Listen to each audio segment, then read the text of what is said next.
სახელითა მამისათა დაძისათა დასულისა წმინდისათა ჩვენთან არის ღმერთი. დიდება და მადლობა ღმერთს ყველაფრისათვის, რომელსაც გვაძლევს. აკურთხეს სული ჩემი უფალსა და ყოველი გონება ჩემი სახელსა წმინდასა მისსა. ესე იგი თითოეულისათვის ეს სიტყვები არის საკვირველი, საღვთო ძალის მქონე და მატარებელი. ვახსენებს რა თუ როგორ გმართებს ყოველწამიერად მსახურება ღვთისა. სიმართლით, სიმშვიდით და ღვთისადმი ერთგულებით. ყოველთვის უნდა ვითხოვდეთ უფლისაგან, რომ ჩვენს გარშემო მყოფებთან ოჯახის წევრები იქნებიან ეს თუ მეგობრების სიახლოვე, რომ ყველაფერს სიმშვიდით ვიღებდეთ, რასაც ის დღე მოგცემს და მოგვითანს. და რომ არ ვიყოთ შფოთში მუდმივად და რომ ვიყოთ ყოველთვის ღვთისა მადლიერნი, რადგან ეს მადლიერება სიმშვიდეს აძლევს ადამიანს. დღეს რაც ხდება მსოფლიოში, ბრძოლა, ომი, გაუტანლობა, დიდი განსაცდელებია. დაუნდობელია წუთისოფელი და ბნელი ძალების კარნახით მოქმედებს. ბოლო ჩვენ ქრისტე ავირჩიეთ მართლმადიდებლებმა, თანაც ჯვარცმული და მისგან ვსწავლობთ რწმენას, იმედს, სასოებას, მეგობრის სიყვარულს, საკუთარი სულის ცხონებაზე ზრუნვას. ადრინდელი პერიოდებიდან განსხვავებით ღმერთი დღეს განსაცდელებით გზრდის და გვასწავლის. ადრე პირდაპირ ელაპარაკებოდა ძველი აღთქმის მართალ მამებს, წმინდანებს, სასწაულებს მოუვლენდა.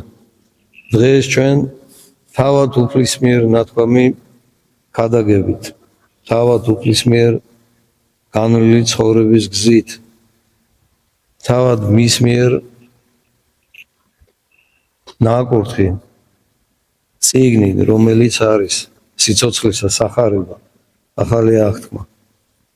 ამით გველაპარაკება და მოციქულთა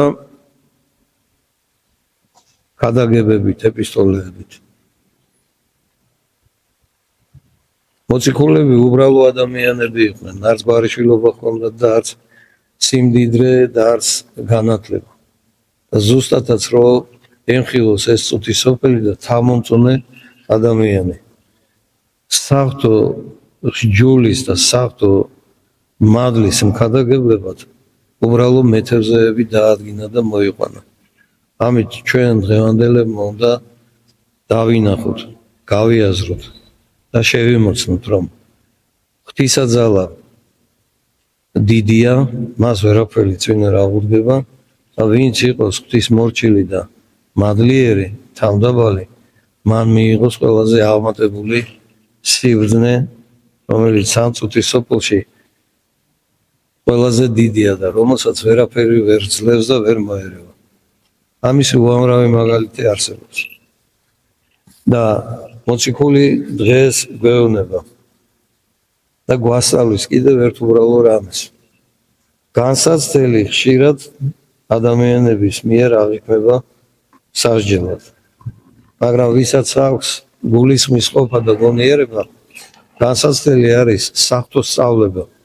უბრალოდ როგორც რაღაცა რთულ ამოცანას, მათემატიკურს, თუ რა ვიცი, სხვა ნებისმიერს ცოდნა სჭირდება, რომ სწორად გავიგოთ, რას გვეკითხება ეს გამოცანა, ისე ეს განსაცდელი თუ საღვთო ცოდნა გვაქვს და ეს რა არის საღვთო ცოდნა? იყო თავმდაბალი და იყო მადლიერი ღვთისა. მაშინ ეს რთული განსაცდელის ჟამიც კი ჩვენი სულისთვის და გონებისთვის იქნება განძი, რომელიც ყველაზე უფრო დიდ ცოდნას გვაძლევს. როცა რომ ადამიანური ძალა თითქოს ამოიწურება და უკვე აღარაფერი აღარ დარჩა, რითაც შეიძლება ღმერთმა ეს განსაცდელი მოგვარიდოს, მაშინ ღვთისმადლი იწყებს მოქმედებას და ადამიანს აჩვენებს, რომ არასდროს არანაირი გასაჭირის განსაცდელის დროს იმედი არ უნდა დაკარგოს. ამიტომაც ამბობენ ადამიანები, რომ ბოლოს ყველაზე უფრო მეტად კვდება იმედი, მაგრამ არ კვდება იმედი. ვისაც ამისი სასოება აქვს ღვთის შეწევნისა, მაშინ მან ყველაზე უკეთ იცის ამ სასოებით მიღებული ნაყოფის, სულიერი ნაყოფის სიტკბო გემო, რომელიც აცხადებს ღვთის შეურყევად, ჩვენამის სიყვარულით შეუნელებელ, შეუეჭვებელ გადაწყვეტილებას, რომ ყოველთვის, ყველგან, ყველანაირ განსაცდელში უფალი ჩვენთანაა, მთავარია ჩვენ გულისხმობთ და მოუხოთ მას შეწევნისათვის. რადგან მოციქულიც ამბობს, რაც უკვე განმარტლებულ ვართ სარწმუნოებითა და მშვიდობა გვაქვს ღვთისა მიმართ უფლისა, ჩვენისა მიერ იესო ქრისტესა.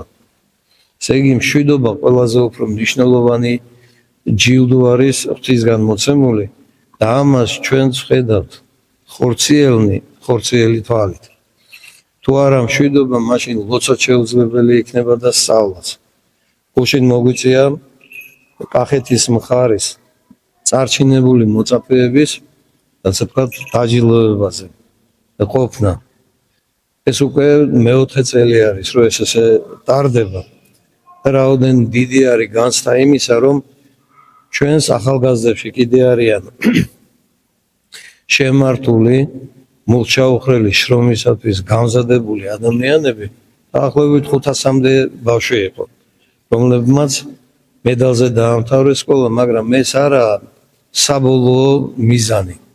ეს არის ღვთის წინაშე და ადამიანების წინაშე განაცხადი იმისა, რომ ჩვენ შეგვიძლია, ანუ ამ ბავშვებს სამთავრობას შეუძლია როგორც ცოდნა შეიძინონ, ასევე ყველანაირი განსაცდელისთვის იყვნენ მზად.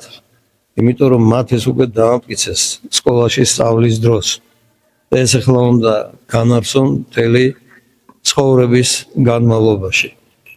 შეუდრეკელად, მოგზაურელად, ღვთის წინაშე შრომით და მადლიერებით მიიღონ ის ჯილდო, რომელსაც ქვია ყველაზე მარტივად სიყვარული ღვთისა და სიყვარული მოყვასისა. ვისაც ეს ორი სიმდიდრე ექნება, იგი ყველაფრისა მძლეველია და ღმერთი მათთან არის ყოველთვის. ამიტომ მშვიდობისათვის ვევედრებით უფალს და ვთხოვთ, რომ პირველი, რასაც დიაკვანი ამბობს კვერექსის მუხლს, არის მშვიდობით უფლისა მიმართ ვილოცოთ. რომლისაგანსა მოუხდებით სარწმუნოებით და მადლსა მას, რომლითაცა ვსდგათ და ვიქადით სასოებითა დიდებასა ღვთისასა. არა ხოლო ესე, არამედ ვიქადოდით ჭირთა შინა, უწყით, ანუ ვიცით, რამე თუ ჭირი მოთმინებასა გვაძლევს, შეიქმს, ხოლო მოთმინება გამოცდილებას შეგვძენს, ხოლო გამოცდილება სასოებასა ღვთის შეწევნისასა გვაძლევს, ხოლო სასოება მან არა არცხვინის, რამე თუ სიყვარული ღვთისა გამფენილ არს გულთაშინა ჩვენთა სულითა წმინდითა, რომელი იგი მოცემულ არს ჩვენდა. სული წმინდა მოგვეცა და ეს სასოება ჩვენს გულებში არის გამფენილი. თითოეულ ჩვენთაგანში უბრალოდ ვიღაცამ დაევიწყა და დავიწყებისა მტვერი დაედო.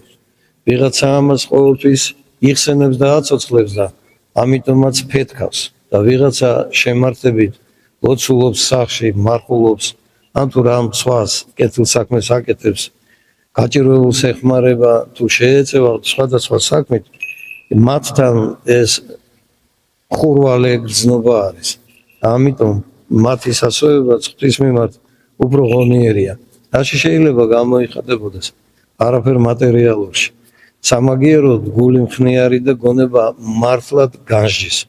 განსჯის უნარი დღეს ყველაზე უფრო მეტად ჩანს, თუ რამდენად დიდი ჯილდო არის ღვთისგან მოცემული, ვისაც განსჯა არ აქვს და განუსჯელად ცხოვრობს, მას სასჯელი არ აცდება.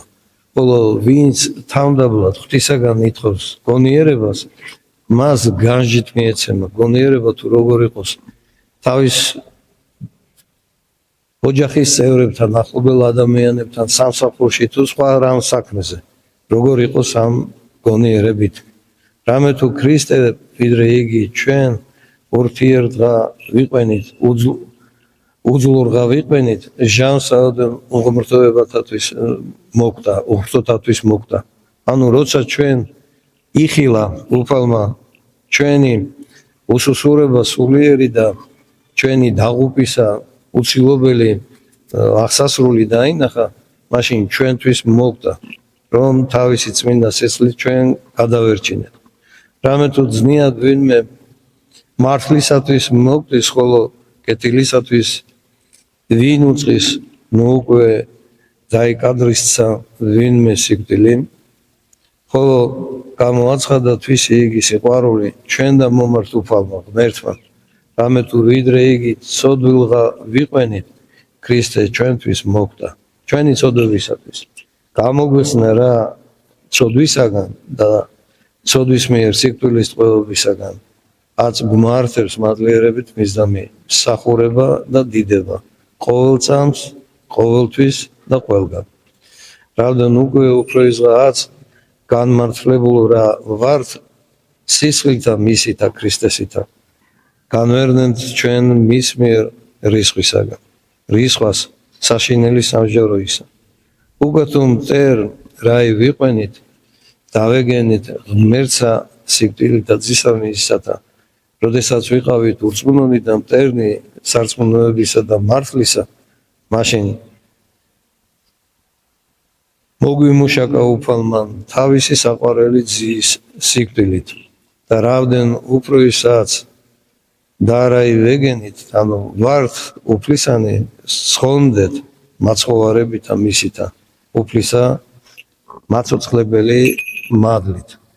ეს ჩვენ ყველას გუშინდელებს არ ეთქვათ მხოლოდ, ეს ჩვენ ყველას, ჩვენს შემდეგაც ვინც იქნება, მათთვისაც გასაგონებლად არის ნათქვამი. ვისაც გულში ხავს ქრისტე, იგი ყოველთვის მასთან არის, ანუ უფალიც მასთან არის. და სახარებაც ამბობს, სადაც იყოს ჩვენი საუნჯე, იქ იქნება ჩვენი გულიც. და ჩვენი გული თუ ქრისტესთან არის, ჩვენი ყველანაირი საუნჯე, ხილულიც და უხილავიც მისით იკურთხება და მასთან არის.